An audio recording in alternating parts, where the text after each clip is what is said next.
How's it going, everybody? Thanks for taking a couple minutes to check out my channel. In this video, I'm just it's going to be like in two parts, basically. I'm just going to do a quick update on my channel, what's been going on with me, and then I'm just going to give a rundown of my experience with my surgery on my rotator cuff and stuff. So if you're here just for the channel update after the first chunk, I don't blame you if you split, but some people might be just checking this out just to see what the rotator cuff surgery is all about and the experience. So the first part, my channel, I haven't posted a video at least for 3-4 weeks now. I cut my videos short. If you watched that my last video, I said that I was going in for surgery and I've had all that done and everything. And I'm in a recovery process now. I've been in this sling for almost 2 weeks. It's been about 12 days since my surgery. My content coming up, there's nothing going to be real too exciting, probably just some beekeeping coming up pretty soon, and maybe some building projects if my kid decides to build a coffee table. She wants to build a coffee table. But as far as the rotator cuff surgery, get into some of that, my experience with that. First off, I mean, I was nervous. I've never been put under before, never had any surgery, had some stitches, and that's about it before this. All the people I had done in State College, Pennsylvania, and everybody that treated me and took care of me, they were fantastic, fabulous. They explained everything that was going on. Basically, my injury was the top tendon, I guess. I'm not sure what it's called, but it's the one that basically helps you raise your arm up and down.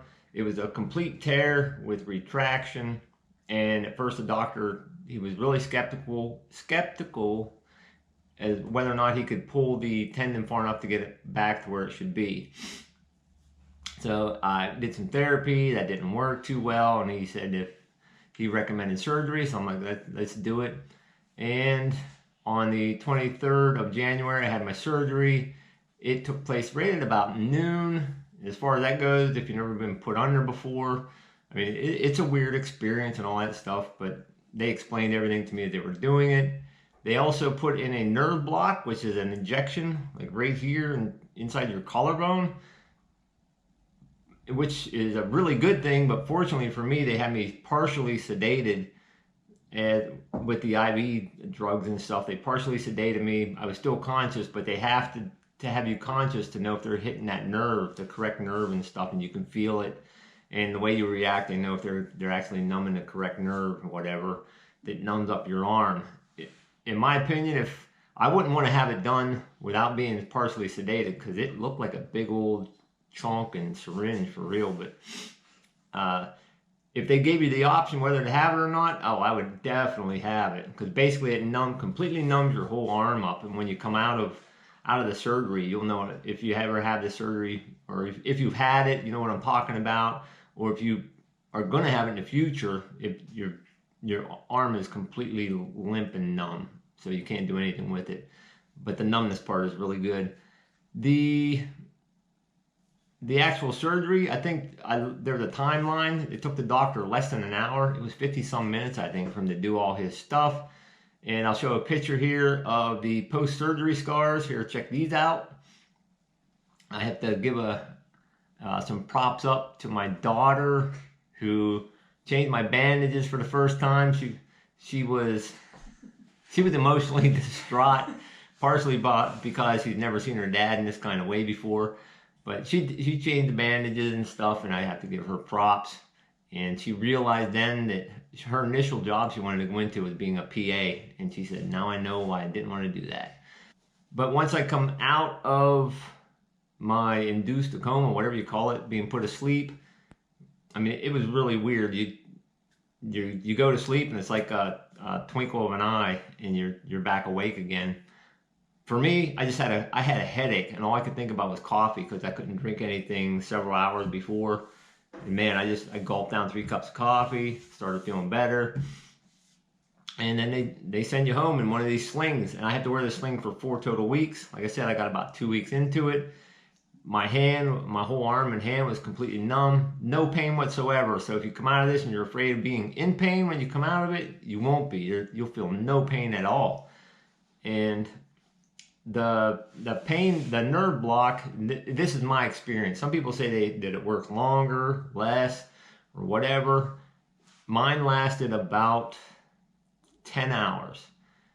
and then I could start to feel it wearing off. So at about 10 o'clock at night, my surgery took place at about 12 noon. At about 10 o'clock at night, I could feel it starting to wear off. I started getting some feeling back in my fingers, and I felt the pain coming on. My mistake I did was I waited a little too long to take anything, and if it was me, I would have, I don't want to do this again, put it that way, but if I was somebody else doing this, I would start at about 10 hours post-surgery, I would start taking something.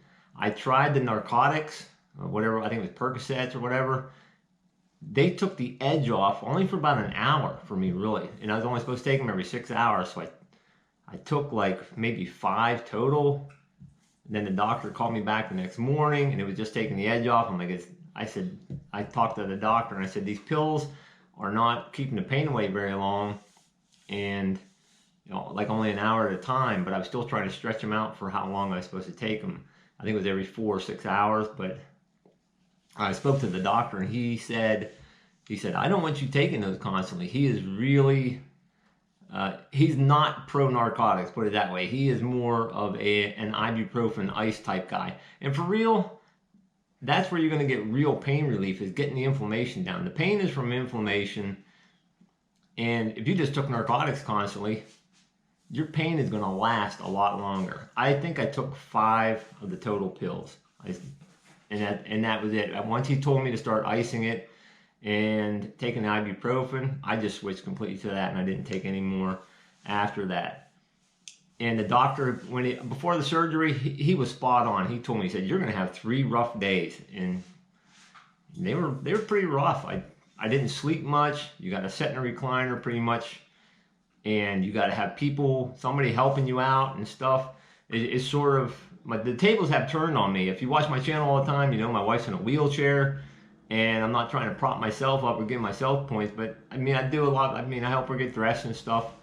And now I'm having her dress me. She's putting my shoes on and helping me get my pants on. She's over here getting her hair curled. It's sort of, I don't know. Am I right, Mama?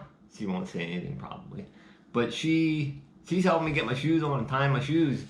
And the one thing I did before surgery, which I don't know, this is just something I came up with, I started practicing a lot of stuff with my left hand, brushing my teeth and eating food and doing other things left-handed.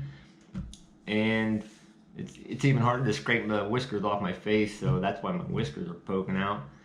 But you're gonna have 3, the doctor, like I said, the doctor was spot on. I had 3 rough days of, I mean, the pain was, it was just like a really bad toothache, and the ibuprofen and the ice would help. And then literally, it was almost 72 hours to the dot. I could just feel the pain just sort of subsiding. And then the next few days, it was achy and stuff. And right now I have no pain at all while I'm sitting here. But if I start moving my arm around a little bit and stuff, I can feel some of the muscles that I just haven't been using for a long time. I went to physical therapy yesterday, my first physical therapy, and I was really apprehensive about them moving my arm around, because I just don't want anything bad to happen there. I need to get this to heal. It takes 8 weeks for this to heal. They basically, oh yeah, and the doctor, back to getting it where it should be, the doctor said he was able to pull my tendon clear back to where it should be. So my tendon is back and attached to where it should be. And now it's just a matter of weeks and weeks of physical therapy and stuff. But I'm just really leery about doing any damage to what the doctor did. What else? It's going to be a long process. I just know this. I got 26 weeks of physical therapy mapped out for me. So I got that. I can move my arm around a little bit and stuff, but if I move it, like if I jerk a little bit and quick, I feel a sharp pain and stuff. But there's a lot of muscle soreness here.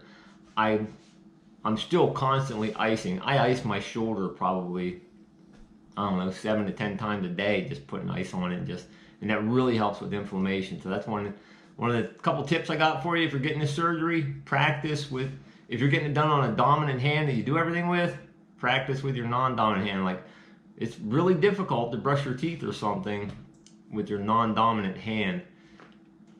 And other tip is ibuprofen and ice, or some type of anti-inflammatory and ice. Ice is your friend. And that's about it. I still got a bunch of therapy coming up. I don't know, I might post a couple more videos on my recovery later on. Who knows? And that's about it for right now. I thank everybody again for keeping up with my channel. Thank anybody that has just recently subscribed to my channel. I appreciate it all. So I hope you all have a blessed day and stay safe, everybody.